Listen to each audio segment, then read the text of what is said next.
وہ ایک صاحب قربانی کے بارے میں پوچھنے لگے، قربانی کے بارے میں، یہ ابھی قربانی آنے والی ہے نا، تو اس میں بھی یہی اعتراضات، یار اتنا پیسہ غریبوں کو کھلا دیا جاتا ہے بھائی، ایک ایک گھر میں 2-2 لاکھ 1.5 لاکھ 1 لاکھ کی قربانی ہو رہی ہے، ایک جانور کٹتا ہے نا اور اس کا گوشت 3-4 دن میں کباب بنا کے کھا پی کے ختم، اتنا پیسہ اگر ہم IMF کو دے دیتے تو ہمارا اتنا قرضہ ادا ہو جاتا، اتنا پیسہ اگر ہم جہیز کے لیے جمع کر لیتے لاکھوں بچیوں کی شادیوں کا انتظام، بولتے کیوں نہیں بھائی، ہو جاتا۔ بہرحال بہت کچھ ہو سکتا تھا نا، اتنا پیسہ ہم اپنے بچوں کی پڑھائیوں پہ لگا دیتے تو بچے، ہمارے ملک سے جہالت کا خاتمہ ہو جاتا، اتنا پیسہ یوں کر دیتے تو یوں ہو جاتا، یوں کر دیتے۔ اور اگر چلو گوشت ہی میں خرچ کرنا تھا، بھئی علماء کہتے ہیں نا غریبوں کو گوشت کھانے کو مل رہا ہے، تو اتنا پیسہ گوشت خرید کے اسٹاک کر دیتے اور پھر پورے سال آرام آرام سے تقسیم ہوتے۔ یعنی گورنمنٹ یہ اعلان کرتی بھائی قربانی کی مد میں سب اتنے پیسے جمع کرائیں، 50,000 ہم کرا دیتے، 1 لاکھ رفیع بھائی کرا دیتے، 1.5 لاکھ فلاں کرا دیتا، اور یہ کرا کے گورنمنٹ یا کوئی کمیٹی بن جاتی جو کہتی اب ہم ایک دن میں نہیں بلکہ پورے سال میں ڈیوائڈ کر کے جانور ذبح کر کے غریبوں میں بانٹتے رہیں گے، اس سے غریبوں کو فائدہ زیادہ ہوتا۔ بھئی 3 دن میں ہی آپ نے لاکھوں کروڑوں جانور کاٹ دیے، اس میں تو ضائع بھی بہت ہوتا ہے نا۔ ارے اس کو اسٹور کر کے، بھئی یہ گائے مفتی صاحب کی ہے، یہ گائے فلاں کی ہے، یہ گائے فلاں کی ہے، اب یہ بس اللہ کے نام پہ ہو گئی ہے، اب بوقت ضرورت بقدر ضرورت جب ضرورت ہوگی یہ گائے کٹتی رہے گی، راشن بٹتا رہے گا غریبوں میں۔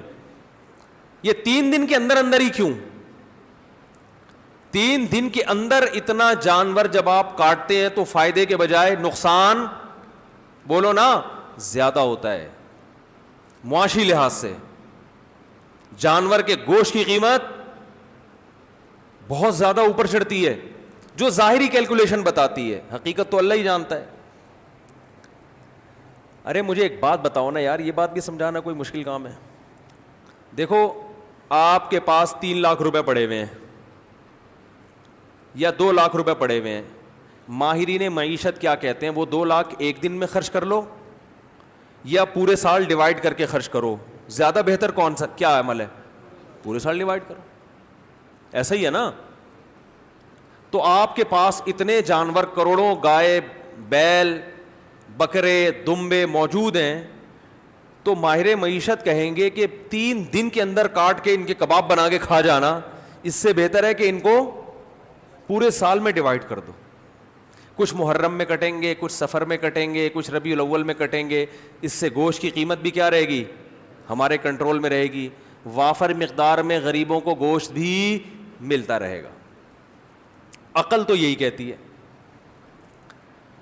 اسی وجہ سے یہ لبرلز لوگوں کو بڑے اعتراضات ہوتے ہیں، یار یہ کون سی قربانی ہے یار، یہ کیا ہے یار، یہ کون سا طریقہ ہے یار، جانور لاؤ کاٹو، چاہ پہ کسائی لے گیا نکال کے، اور کھال جو ہے نا وہ فلان لے گئے اور پھر وہ کھایا پیا 3 دن ہلا گلا۔ کچھ لوگ اسٹور کر لیتے ہیں لیکن وہ بھی اپنے لیے کرتے ہیں، غریبوں کے لیے تھوڑی کرتے ہیں۔ محرم میں حلیم پکا دیا اس سے، بس اس کے بعد نہیں چلتا وہ۔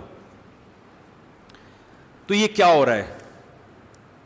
دوسری بات، گوشت خرید کے اگر وہ سستا پڑتا ہے، جانور خرید کے کاٹ کے کھایا جائے تو وہ اور زیادہ مہنگا پڑتا ہے، تو یہ کروڑوں روپے کا سرمایہ اس طرح بھی ہلاک ہو رہا ہے۔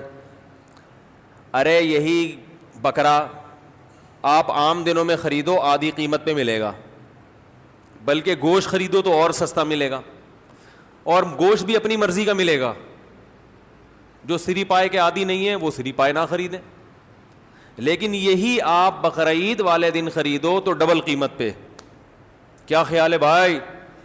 اور اگر کاٹنا ہی تھا تو جو لنگڑے لولے جانور ہیں ان کو کاٹ دو، گوشت تو سب میں ایک ہی جیسا نکلتا ہے نا۔ ارے کسی کا جانور لنگڑا ہے، اندھا ہے، کاڑا ہے، کنکٹا ہے، وہ تو ویسے ہی گوشت پہ تھوڑی کوئی اثر پڑتا ہے، جانور اندھا ہو گوشت تھوڑی اندھا ہے۔ لیکن شریعت نے کیا کہا؟ معذور جانور کی قربانی، بولو بھائی، نہیں ہے۔ یہ تو ایک اور اعتراض ہمارے لیے کھڑا کر دیا. تو اتنے سارے اعتراضات قربانی پہ ہوتے ہیں, ان سب کا ایک ہی جواب ایک حدیث میں موجود ہے. صحابی نے پوچھا یا رسول اللہ یہ قربانی کیا ہے؟ آپ نے فرمایا سنت ابیکم ابراہیم, تمہارے باپ ابراہیم کی سنت, بس اور کوئی لاجک نہیں ہے. جب اللہ نے ابراہیم علیہ السلام کو حکم دیا بیٹے کو ذبح کرو, تو اس کی کوئی لاجک سمجھ میں آتی ہے؟ ابھی تو گائے کاٹنے کا کہا جا رہا ہے, بیٹا کاٹنا تک کا تو کوئی تک بنتا ہے ہی نہیں. بھائی بیٹے کو کاٹنے کا حکم دیا جائے, یہ کسی لبرل کو آپ سمجھا سکتے اس کی حکمت ہے؟ بھائی اقوام متحدہ کو قائل کر سکتے ہو کہ بیٹا کاٹنا بھی اس کی کوئی تک بنتا ہے اس کا؟ وہ مانیں گے؟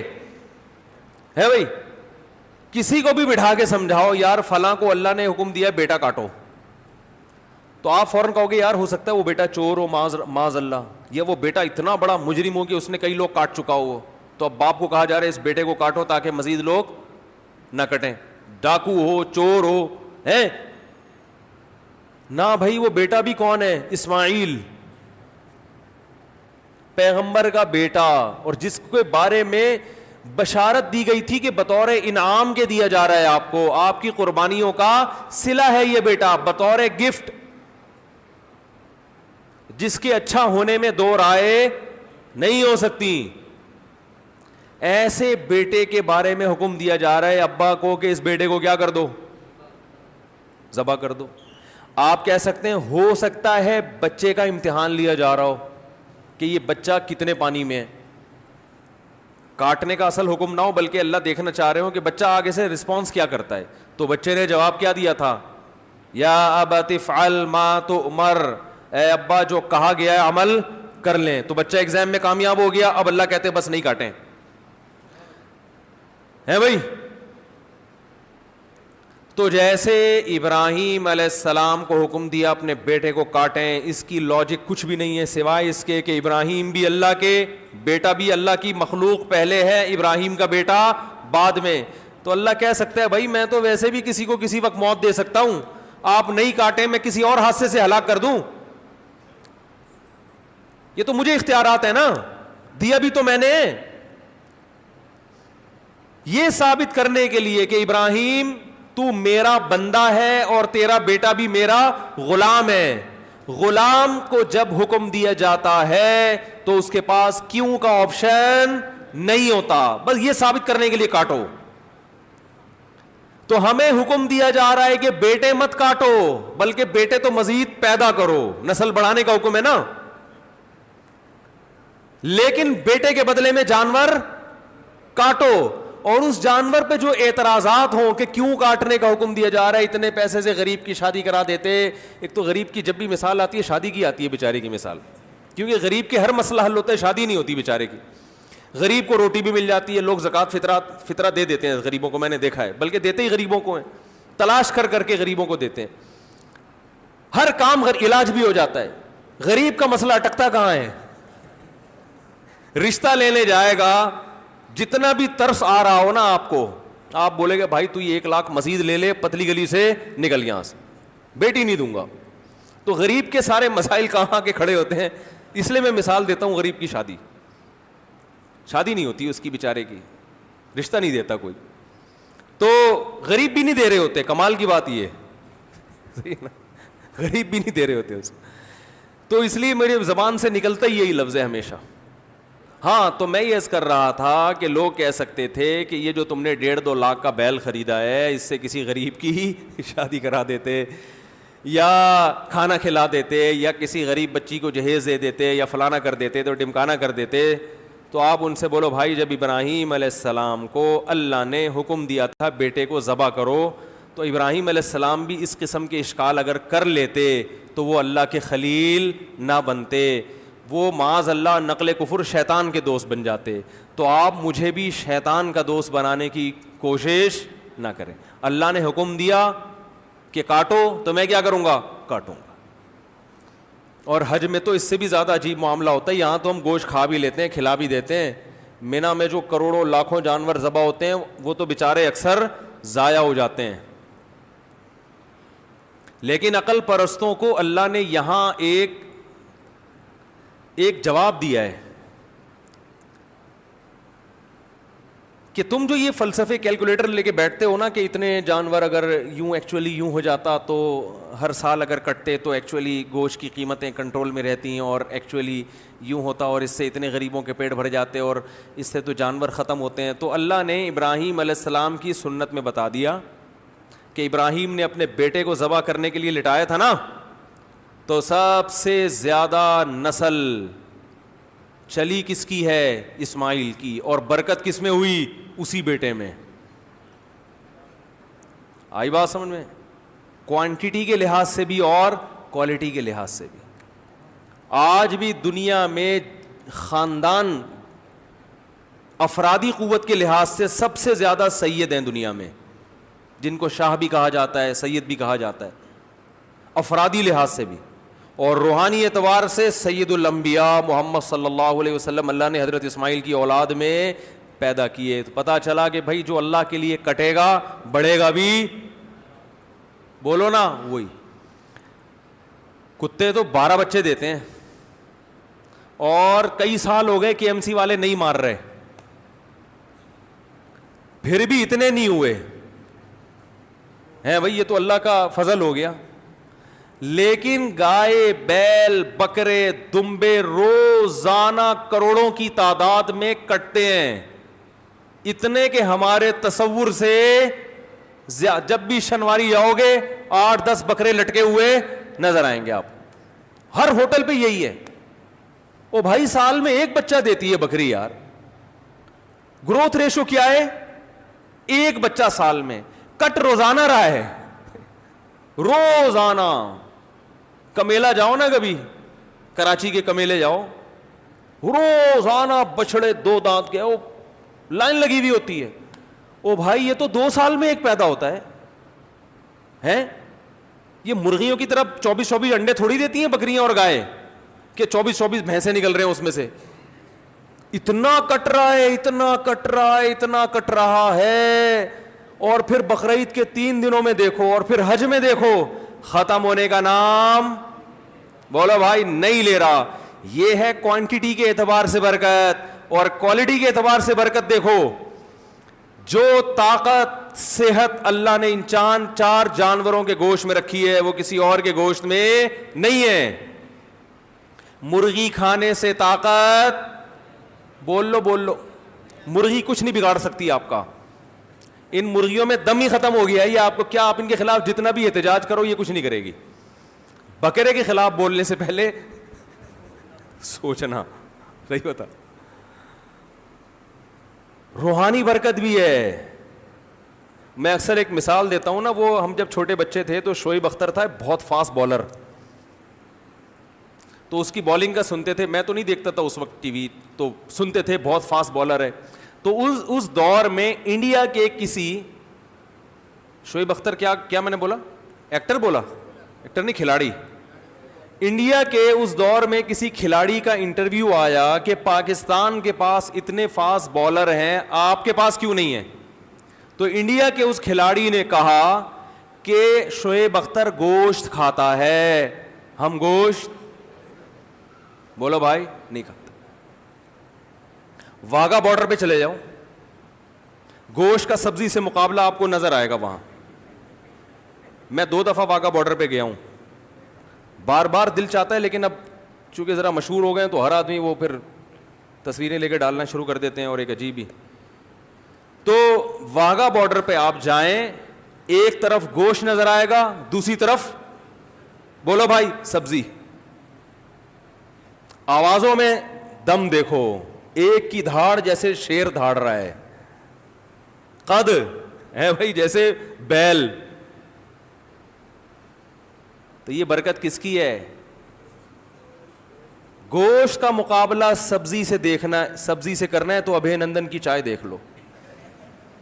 ایک سبزی کھا کر اڑا تھا ہے بھائی ہوا میں, اور ایک بولتے کیوں نہیں یار, اس میں تو کوئی کچھ نہیں, کوئی پابندی نہیں ہے یار, آپ تو گوشت کھاتے ہو نا. ایک نے سبزی کھائے تھے ٹماٹر, جس پہ پھر ہم پہ پابندی لگائے گی کہ ٹماٹر پہ پابندی لگا رہے ہیں ہم.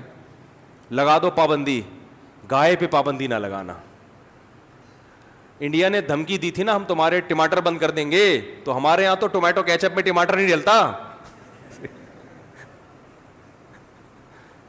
ہمارے یہاں تو ٹومیٹو کیچپ میں نہیں ڈلتا ٹماٹر, وہ پتہ نہیں کیا ڈل رہا ہوتا ہے. تو ٹماٹر بند کرنے سے ہمارا کوئی نقصان نہیں ہے. انڈیا سے جو گائے آ رہی ہیں اور وہ بیل آ رہے ہیں نا, جو ہندو نہیں کھاتے, یہ آپ بہت اچھا کرتے ہو, بہت اچھا. آپ گائے کو اپنی ماں سمجھو, گائے کی سیوا کرو, سجدہ کرو گائے کے سامنے, ہمیں کوئی اعتراض نہیں ہے, کیونکہ آپ کھاؤ گے تو ہمارے لیے کھانا مہنگا ہو جائے گا تھوڑا سا. تو اگر آپ یہ دھمکی دیتے کہ ہم پاکستان کو قربانی کی گائے بند کر دیں گے تو ہم پریشان ہوتے. بھائی ہمیں تو واہگہ بارڈر پہ آپ کے خلاف جو نعرے لگانے پڑتے ہیں وہ گائے کا گوشت کھائے بغیر ممکن نہیں ہے. ہمیں جو اڑتے ہوئے جہازوں کو کنٹرول کر کے زمین پہ لا کے پائلٹ کو چائے پلا کے واپس بھیجنے کا عمل ہے, یہ گائے کا گوشت کھائے بغیر ممکن نہیں ہے. گائے بند نہ کرو ہماری. اب مجھے ڈر ہے کہ وہ بھی گائے کھانا نہ شروع کر دیں یہ بیان سن کے, لیکن ان کو ٹائم لگے گا. آج اگر وہ ہندو گائے کھانا شروع بھی کرتے ہیں تو وہ تو ظاہر ہے ان کی جین میں شامل ہونے میں 5-6 صدیاں بھی گزریں گی.